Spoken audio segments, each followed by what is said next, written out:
I remember like really being committed and being really pure with my energy, and I was just only doing music. And I was like suffering financially. You know, I was like probably 19, 20 maybe, and I was used to being like a young adolescent baller. You know, for my age group, you know what I'm saying, having cars, jewelry, and money, and just having the attention and the respect of being somebody that was, you know, somebody that knew how to get dope. And I was just in the studio so long that all that shit kind of faded, and my ego was taking a hit, and I wasn't familiar with that, you know, but I was still committed to the process. And then, you know, the police raided the studio and took all the equipment and put a gun on me that was in the house, a shotgun. It was a registered shotgun, but I was on probation for a gun. So, you know, the probation says you can't be around no guns at all. They booked me for the gun, took all my equipment, and I was really just in the house working. You know what I mean? Just like, they don't know that. Nobody know how pure you are but you. And I was really pure at that time. I wasn't doing nothing but music. And I'm like, damn, you know, like I was confused. Like, where does the good karma pay off at? Where does this shit come back around at? So I was real committed. My money got short. That ain't stopped me. You know, like I said, how I was being viewed changed. People kind of like act like I fell off a little bit, and I still stayed committed. And then on top of all that, I got raided and they took all my equipment, and they put a new case on me. I was just confused about it. And I remember like questioning everything, like, damn, I don't really have no part of the game that braced me for that. You know, it kind of discouraged me for a long time. But I had accumulated so much music.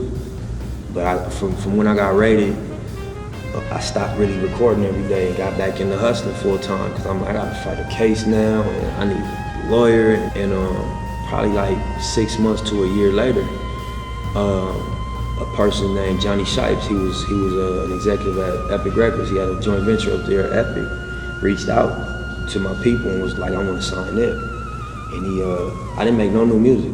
I'm like, I ain't going to the studio. I'm not doing nothing music related right now. I'm hustling.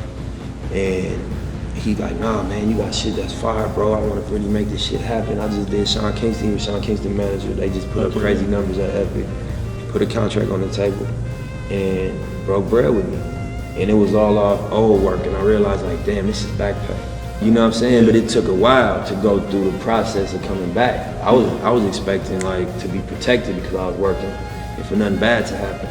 But that ain't how it came back around. It came back on its own time. You never can outrun your karma, good or bad.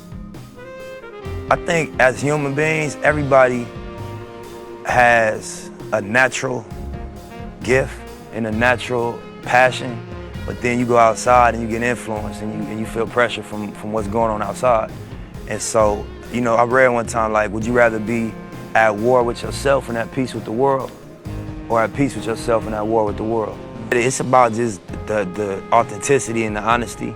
I'm not in, you know, a culture of going outside hustling every day no more. I'm not in a culture of, you know, being involved with gang activity anymore. At that moment, for me to make art, I had to reflect on reality, you know? And so it would be untrue. If I was talking about balling or talking about owning businesses, I didn't.